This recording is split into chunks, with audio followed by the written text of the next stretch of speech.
The creature from Jekyll Island. The battle over a central bank is an issue that goes back to the beginning of America. The Federalists, led by Alexander Hamilton, wanted the new American government to resemble the British Empire, with their own Bank of England. They were opposed by Jeffersonian Republicans, who understood a central bank to be a dangerous institution of corruption that would benefit a politically connected minority. Both sides saw their share of victories and defeats, leading to the establishment of the first Bank of the United States under Washington, ended by Jeffersonians in 1811. A second Bank of the United States was created in 1815 and then ended by Andrew Jackson in 1836. Older than any American central bank, however, was the dollar, which began as a Spanish silver coin widely used in the colonies. During the Revolutionary War, America tried its hand at paper currency, not backed by gold or silver. The result was the Continental Congress acquiring resources and military service from Americans in exchange for an unstable currency that collapsed in value.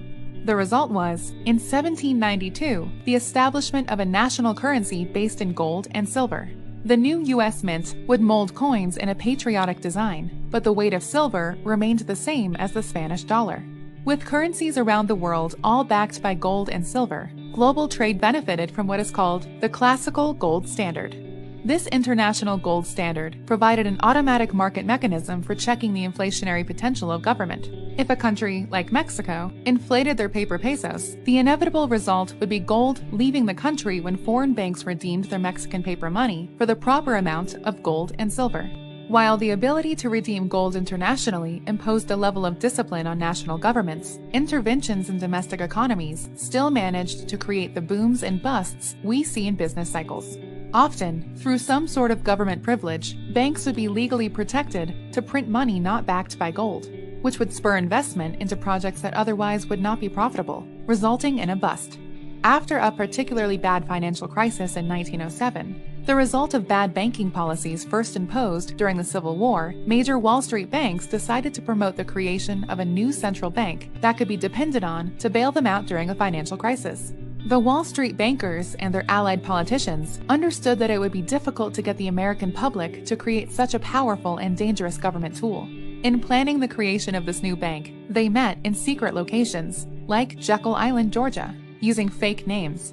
They plotted a national propaganda campaign to sell the public and elected officials on the plan by any means necessary. In 1912, Woodrow Wilson was elected president in a three-way race with less than 42% of the vote. A year later, he would sign into law the creation of the Federal Reserve. Shortly after, the costs of World War I would force governments around the world to begin massively inflating their currencies, which would result as the end of the gold standard. So, if the classical gold standard worked so well, why did it break down?